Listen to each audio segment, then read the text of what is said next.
పళ్ళిచ్చే చెట్టుకే రాళ్ళ దెబ్బలు తగులుతాయంటారు.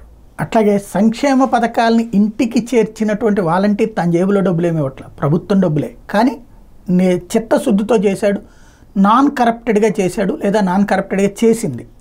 కాబట్టి వాలంటీర్ల విధి అన్నటువంటిది ఏదైతే ఒక దాన్ని ఏమంటారు పెత్తందారీ తరహాలో చేతిలో మేము ఇస్తే తీసుకోవాలి అనేటువంటి దగ్గర నుంచి వాలంటీర్ ద్వారా వెళ్ళిపోతుంటే నచ్చంది మొదట వైఎస్ఆర్ కాంగ్రెస్ పార్టీ ప్రజాప్రతినిధులు. ఆ తర్వాత ఆ పేరు వాళ్ళకి వెళ్తే వాళ్ళ ద్వారా జగన్కి వెళ్తుంది కాబట్టి నచ్చంది విపక్షాలకి. ఆ వాలంటీర్ వ్యవస్థని సర్వనాశనం చేయడానికి రకరకాల ప్రయత్నాలు చేశారు. మొన్నటి సందర్భంలో ఎప్పుడైతే వాళ్ళని ఎన్నికల విధుల్లో పాల్గొనివ్వడానికి వీల్లేదన్నారు, రైట్ అని ఆదేశాలు ఇచ్చింది కోర్టు. ఆ తర్వాత వాళ్ళని అసలు పని చేయనియద్దన్నారు, ఈ 2 నెలలు ఆపేస్తూ ఎన్నికల సంఘం ఆదేశాలు ఇచ్చింది.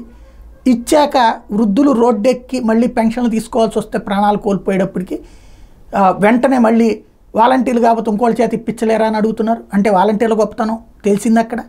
ఇంకొక విచిత్రమైన పరిస్థితి, వాలంటీర్లని ఇప్పుడు రాజీనామాలు చేయించి వైసీపీ తీసుకుంటోంది. అట్లాంటి వాళ్ళని అసలు ఎన్నికల ఏజెంట్లుగా, పోలింగ్ ఏజెంట్లుగా కూడా ఉంచడానికి వీల్లేదంటూ హైకోర్టులో వేసిన పిటిషన్ మీద వాదనలు నడుస్తున్నాయి. ఈ వాదనల్లో కీలకమైనటువంటి వ్యాఖ్యలు హైకోర్టు చేసింది. కాబట్టి ఇవాళ రేపట్లో దాని మీద తీర్పు చూడాలి. వాలంటీర్ల మాటలు విని వాళ్ళు చెప్పిన వాళ్ళకు ఓట్లేసేంత బలహీనంగా ఓటర్లు లేరని హైకోర్టు వ్యాఖ్యానించింది.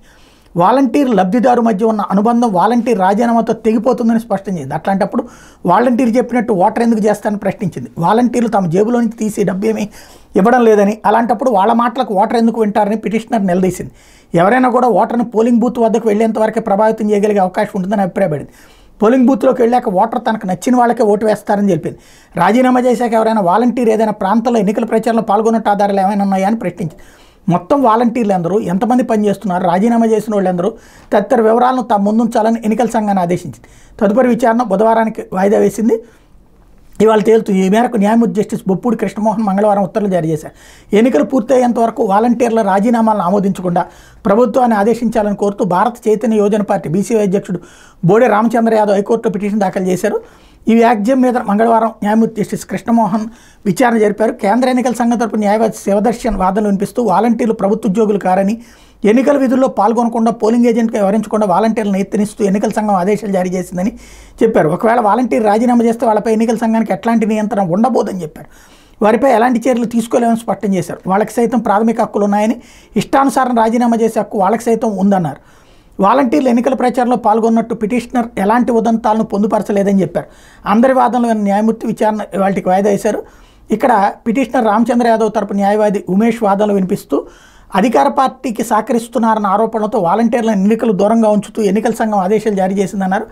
ఆదేశాల నుంచి తప్పించుకునేందుకు వాలంటీర్లు ఇప్పుడు రాజీనామాలు చేస్తున్నారని చెప్పారు. ప్రభుత్వ సంక్షేమ పథకాల ద్వారా లబ్ధిదారులతో వాలంటీర్లకు ప్రత్యక్ష సంబంధాలు కలిగి ఉన్నారన్నారు. ఇప్పుడు రాజీనామాలు చేసే ఎన్నికల్లో లబ్ధిదారులను అధికార పార్టీ వైపు తిప్పడానికి వాళ్ళు ప్రభావితం చేస్తున్నారని ఆరోపించారు. అందువల్ల వాలంటీర్ల రాజీనామా విషయంలో జోక్యం చేసుకోవాలని అభ్యర్థించారు.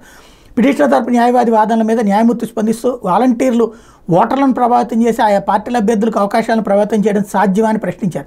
ఎన్నికల్లో పోటీ చేసిన అభ్యర్థులు ఒకరు పెద్ద ధనవంతుడు, మరొకరు పేద వ్యక్తి అయి ఉంటే ఆ పేద వ్యక్తి తాను ఎన్నికల్లో తలపడేందుకు సమాన అవకాశాలు కల్పించారని ఎన్నికల సంఘాన్ని కోరగలడా అని నిలదీశారు. ఓటర్లను ప్రభావితం చేసేందుకు సెలబ్రిటీలు కూడా ఎన్నికల్లో ప్రచారం చేస్తున్నారన్నారు. రాష్ట్ర ప్రభుత్వం తరపున అడ్వకేట్ జనరల్ శ్రీరామ్ వాదనలు వినిపిస్తూ ఊహల ఆధారంగా పిటిషనర్ ఈ పిటిషన్ దాఖలు చేశారని చెప్పారు. రాజీనామాలు చేశాక వాలంటీర్లు ఎన్నికల ప్రచారంలో పాల్గొన్నట్టు కూడా పిటిషన్లో పిటిషన్లో పేర్కొనలేదన్నారు. వాలంటీర్లు ప్రభుత్వ ఉద్యోగులు కారని, వరుసగా వాళ్ళు 3 రోజుల పాటు విధులకు హాజరు కాకుంటే వాళ్ళని విధుల నుంచి తొలగించవచ్చన్నారు. క్షేత్రస్థాయిలో ప్రజలకు ప్రభుత్వ పథకాలు అందజేసేందుకే వాలంటీర్లు నియమించామని చెప్పారు. వాళ్ళు కేవలం గౌరవ వేతనం మాత్రమే అందుకుంటారని గుర్తు చేశారు. కొందరు తాము అధికారంలోకి వస్తే వాలంటీర్లకు గౌరవ వేతనం పెంచుతామంటే ఎన్నికల ప్రచారంలో వాగ్దానాలు చేస్తున్నారని న్యాయమూర్తి దృష్టికి తెచ్చారు. ఈ రోజుల్లో ఐఏఎస్ అధికారులు కూడా తమ ఉద్యోగానికి రాజీనామా చేసి నచ్చిన పార్టీల తరపున ఎన్నికల్లో పోటీ చేస్తున్నారు. కాబట్టి రాజీనామా చేశాక ఎవరిని నియంత్రించడం సాధ్యం కాదని స్పష్టం చేశారు. కాబట్టి వీళ్ళని ఏజెంట్లుగా ఉంచాలా లేదా అన్నది ఇవాళ రేపట్లో తీర్పు వచ్చే అవకాశం ఉంది.